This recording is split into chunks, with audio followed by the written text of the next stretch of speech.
What did I do to deserve this? Let's count the ways, shall we? Season 3, Part 2. Having a conversation about Warren Jeffs wherein you referred to him as a bully and then continuously cried about what he had done, not for the people that he hurt, but for the connotation it places on your marriage, because, you know, that's what we're all worried about, isn't it?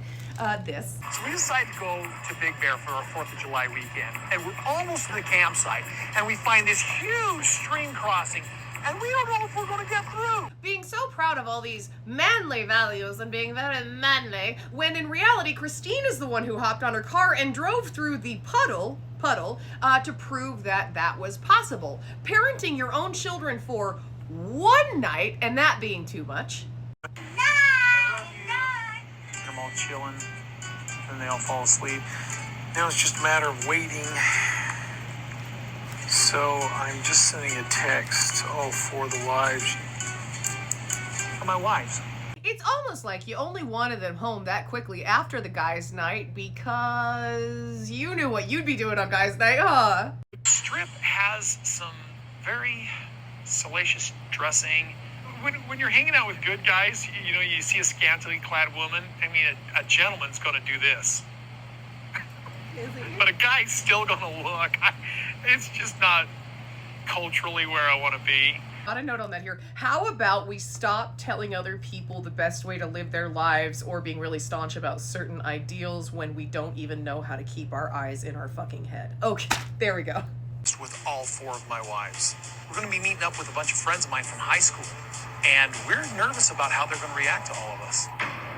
If we care about him, we're going to care about him eternally, and we personally feel like he's got an issue come Judgment Day. I need you to know in my notes, all I wrote down was Ken, because this is someone who has an absolute, just seething disdain for Kody, his family, his children, and is very, very open about it, which shows a pattern. Kody brings very dangerous men for a lot of different reasons, whether it's psychological, physical, Kyle Henderson, which we'll get into that was, I think, season 14, around his family, and these people will go in and do incredible amounts of damage to his family, especially Christine, and we'll get into that in a future season, Christine and Ken. He would be willing to give up his marriage for this Ken guy, which is interesting though, because he goes back to his town too, and he's like, oh, everyone knows me, everyone knows me, and all anyone remembers was that, well, he was kind of loud, we thought he was gay, that's cool, he's married to a bunch of women, I hope he has fun. That was the entire reaction, because he's there to get a big reaction, because a lot of this lifestyle for Kody, absolutely, and you can tell and clock it, is the shock factor. This.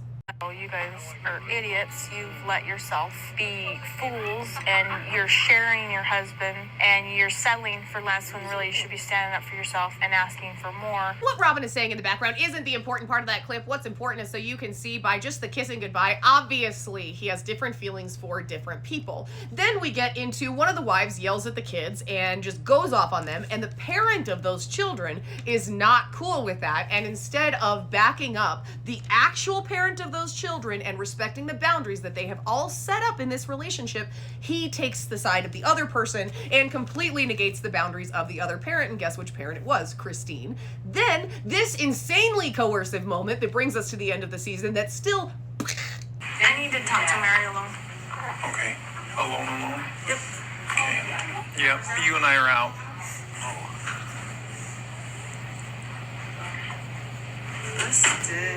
Immediately upon Kody walking out of the room and Meri being handed the baby, Robin offers to be a surrogate so that they can have another baby, and Kody has no idea that she's offering that, but you can tell by Cody's face when he's leaving the room that he absolutely knows that that's being offered. And again, a lot of people disagree, but it was obviously a very coercive, manipulative moment. Here, hold this baby, look at this baby.